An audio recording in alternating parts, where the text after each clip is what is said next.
Ada salah satu sahabat Nabi SAW, saat beliau punya istri, istrinya umur kandungannya 9 bulan. Saat ini anak lahir, ini sahabat lagi nunggu Nabi SAW dalam keadaan sakratul maut, dalam keadaan naza. Sampai Nabi meninggal, ada pembantunya datang, wahai sahabatku, istrimu telah melahirkan. Setelah pemakaman Nabi, ini sahabat pulang. Begitu pulang ngelihat, istriku sudah melahirkan, sudah. Apa anaknya? Laki-laki. Beri nama dia Muhammad, katanya. Dikasih nama Muhammad. Saat Muhammad kecil umur 1 tahun, setiap bangun malam, sepertiga malam, dibangunin tuh anak, suruh bengong ngeliatin bapaknya sholat. Setiap malam dibangunin. Kita tega nggak ngeliat umur anak setahun, kita bangunin suruh ngeliatin kita lagi sholat? Nggak bakal tega. Begitu 2 tahun, begitu juga. Dibangunin setiap sepertiga malam, setiap lagi sholat, nggak boleh dalam keadaan tidur, liatin bapaknya lagi sholat. Sampai ini anak umur 3 tahun mulai dibawa ke masjid, diajak sholat ke masjid, duduk sama-sama sama orang tuanya di masjid. Sampai umur 5 tahun Muhammad sudah bisa menghafal Al-Quran. Muhammad sudah mengikuti sunnah Nabi. Puasa Senin Kemis nggak pernah lewat. Kadang puasa Nabi Allah Daud. Sunnah semua dijalani. Di Muhammad 5 tahun udah mulai pentes.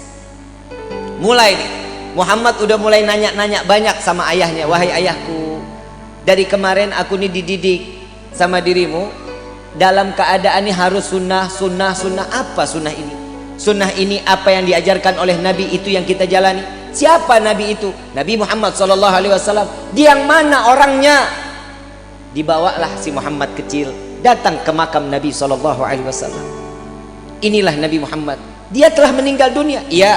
Tapi kenapa ajarannya harus terus kita jalani? Karena ajarannya yang bisa membawa kita saat dimana kita di sirat dapat masuk ke dalam surganya Allah. Mulai Muhammad faham, makin cinta. Bagaimana caranya ingin berjumpa dengan Nabi Muhammad? Maka timbulkan rasa cintamu kepada Nabi SAW. Ikutin, baca sholawat terus, dia sunnahnya, wajibnya terus dijalani. Sampai satu saat ayahnya nanya, ya Muhammad, sudah belum mimpi Nabi? Belum. Berarti engkau belum cinta kepada Nabi. Sampai suatu saat dengan mahabbah yang luar biasa, sampai netes air mata Muhammad, itu malam dimimpiin sama Nabi.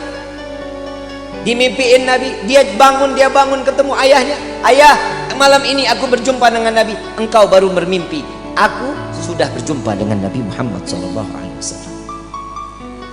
Saat sampai umur 9 tahun, si Muhammad sedang main, tiba-tiba terdengar suara azan. Allahu Akbar, Allahu Akbar, Allahu Akbar, Allahu Akbar. Tapi azannya ini belum waktu sholat, belum masuk waktu sholat. Si Muhammad ini lari ke gudang, ambil perisai, ambil pedang, lari naik tunggangin kuda punya bapaknya. Ada di barisan yang paling depan si Muhammad. Sayyidina Abdurrahman bin Auf saat itu pemimpin peperangan, bertanya, ini anak siapa? Oh, itu anakku, itu Muhammad anakku, kata sahabat. Bawa pulang, ini anak masih 9 tahun, belum boleh ikut perang. Karena di saat zaman dahulu 12 tahun baru boleh ikut perang, tapi 9 tahun belum boleh. Begitu digendong si Muhammad kecil, ditanya, ayahnya ditanya, ya wahai ayahku, bukankah engkau selalu mengajariku untuk menjalankan sunnah Nabi SAW? Iya. Lalu bagaimana dengan peperangan? Bukankah peperangan ini adalah salah satu sunnah Nabi SAW? Gak bisa ngomong bapaknya. Dilepas. Baik, bagaimana? Aku ingin berperang wahai ayah. Jalan. Jalan dia minta di barisan yang paling depan. Paman Abdurrahman, biarkan aku untuk ikut berperang bersama kalian, karena aku ingin menjalankan sunnah Nabi Muhammad SAW. Dengan niat menjalankan sunnah Nabi SAW. Di dalam riwayat, berkecamuklah peperangan tersebut. Muhammad dapat menebas kepala orang-orang musyrik saat itu 70 orang. Mati di tangan Muhammad, ditebas lehernya. Dan di dalam riwayat ada 120 musyrik habis dimatikan oleh Muhammad kecil. Saat setelah peperangan usai, dilihatlah mujahid-mujahid, orang-orang yang mati syahid, dibuka satu persatu. Si bapak ini lagi nungguin Muhammad mana nih, nggak datang-datang. Soalnya dia barisan paling depan dan dia berlari paling kencang paling ke depan. Saat terakhir dia lihat Muhammad kecil, nggak taunya. Di dalam riwayat tersebut Muhammad dalam keadaan terdapat anak panah 180 anak panah melesat ke jasad Muhammad. Kepala sudah tinggal dengan kulitnya, kuping sudah nggak ada, tangan sudah nggak ada, habis Muhammad mati dalam keadaan yang cukup parah saat itu. Namun ayah dari Muhammad kecil tertawa melihat Muhammad. Sahabat bertanya, wahai sahabatku, apakah kau gila? Kau melihat sahabat engkau menangis, engkau melihat anakmu tertawa.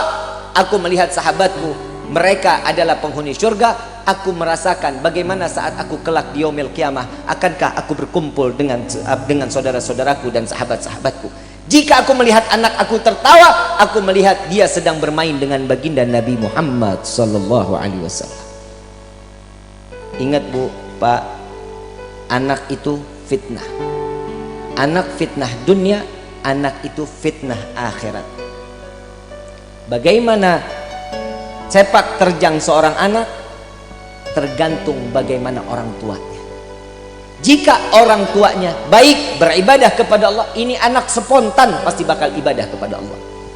Jika orang tua jauh daripada Allah, siap-siap anaknya pun akan jauh dari Allah. Kalau kata pepatah bahasa, buah nggak jauh jatuhnya dari pohonnya. Betul? Betul? Kalau jauh berarti dia kebawa sama aliran sungai. Betul? Nah sekarang bagaimana sikap kita untuk nasehatin anak?